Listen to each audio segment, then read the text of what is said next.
कि मेरा नाम शरीफ अमान है। मैं सीनियर सिविल सर्वेंट रहा हूँ हुकूमत पाकिस्तान के मुख्तलिफ शोबों में, सूबाई हुकूमतों में भी और कॉरपोरेशंस में भी। सिविल सर्विस में 37 साल गुजारे हैं। इसी तरह कमोबेश 30 साल पाकिस्तान का जो तहजीबी विरसा है उसकी खिदमत में भी मैं रहा हूँ। अभी मेरा जो रिसेंट प्रोजेक्ट था म्यूज़िक इन कोविड टाइम्स, उसको ग्लोबल म्यूज़िक अवार्ड के 3 गोल्ड मेडल्स मिले हैं 3 मुख्तलिफ कैटेगरीज़ में। ग्लोबल म्यूज़िक अवार्ड और इंडिपेंडेंट म्यूज़िक अवार्ड्स मुझे पहले भी मिल चुके हैं। मेरे आपके लिए, पाकिस्तान के लिए एक खुशी की बात। म्यूज़िक इन कोविड टाइम ने ग्लोबल म्यूज़िक अवार्ड्स में 3 कैटेगरीज़ में अवार्ड जीता है। वो एक तो आइडिया को, हमारा आइडिया उनको अच्छा लगा, एक बेस्ट एल्बम के तौर पर, एक बेस्ट प्रोड्यूसर के तौर पर। जो हमारे प्रोजेक्ट्स होते हैं, जैसे इंडस राग प्रोजेक्ट है, वो दुनिया भर में गया। इस तरह ये म्यूज़िक हुआ, music in Covid times. Covid के दिन आपको पता है मुश्किल तरीन दिन थे। हर किसी ने अपने अपने तरीके से रिस्पॉन्स किया। आर्ट और आर्टिस्ट और राइटर और म्यूजिशियन, इन्होंने भी बहुत खूबसूरत तरीके से इसको रिस्पॉन्ड किया और उसका आउटकम जो है वो इस वक्त ये हमने पेश किया म्यूज़िक इन कोविड टाइम्स के नाम से। ये जो म्यूज़िक इन कोविड टाइम्स का प्रोजेक्ट था, इसमें कम से कम 150 म्यूजिशियंस ने पार्टिसिपेट किया है। तकरीबन 100 म्यूजिशियन पाकिस्तान के थे और 50 के करीब म्यूजिशियन जो पाकिस्तान से बाहर शरीक हुए। इसमें 38 ट्रैक्स हैं टोटल और उन्होंने अपने पूरे दिलो जान से इस म्यूज़िक को क्रिएट किया।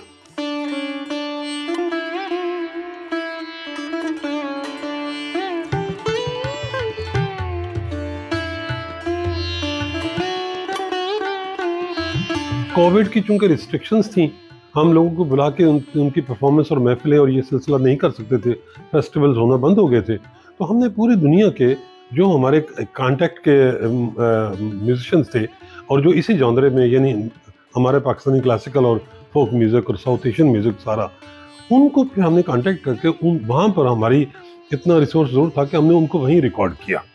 तो लंदन में रिकॉर्डिंग्स हुई, जर्मनी से रिकॉर्डिंग आई हमारे पास इंडिया में बहुत अच्छी रिकॉर्डिंग्स हुई और सारी जॉनरेज जो क्लासिकल, बिल्कुल जैसे बहुत ही वैल्यू वाला क्लासिकल है ध्रुपद गायकी, वो भी हमने वहाँ से के बहुत सीनियर पंडित हैं उन लोगों से रिकॉर्ड करवाया। और बेगम अख्तर की याद में भी एक प्रोग्राम हुआ है, वो बड़ी अच्छी हमारी आर्टिस्ट है विद्या शाह, दिल्ली में उन्होंने रिकॉर्ड किया। और पाकिस्तानी फोक और फोक, पाकिस्तान का भी फोक क्या, सारी यानी बलूचिस्तान का फोक, पंजाब का फोक और उसके अलावा इंस्ट्रूमेंटल म्यूज़िक बहुत सारा इसमें शामिल हुआ।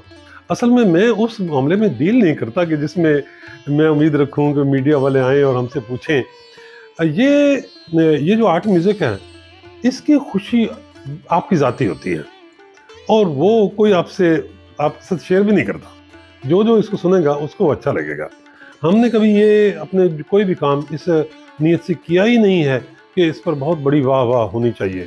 लेकिन जो समझदार लोग हैं, मतलब मेरा म्यूज़िक पूरी दुनिया के जो बेस्ट म्यूज़िक मैगज़ीन्स हैं, जो जिनकी बड़ी हैसियत है, उनमें बहुत अच्छे तरीके से रिव्यू हुआ है आज तक। मैं उर्दू गज़ल पर काम करने का इरादा है।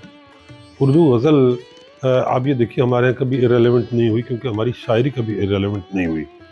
अफसोस की बात अलबत्ता ये ज़रूर है कि मेहदी हसन खान साहब के इंतकाल के बाद उर्दू गज़ल कंपोज नहीं हो रही और गाई नहीं जा रही उस तरह जिस तरह के गाए जाने का हक है।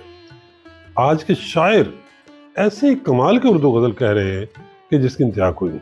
उर्दू ज़बान अपनी गज़ल की शायरी की वजह से जानी जाती है। तो मैं ये समझता हूँ कि इसको रिवाइव होना चाहिए, गज़ल की गायकी को, और इसको मज़ीद आगे जाना चाहिए। इस दफ़ा तो हमने जो है वो नेशनल अवार्ड्स के अंबार लगा दिए, तो इसलिए अब शिकायत तो नहीं की जानी चाहिए।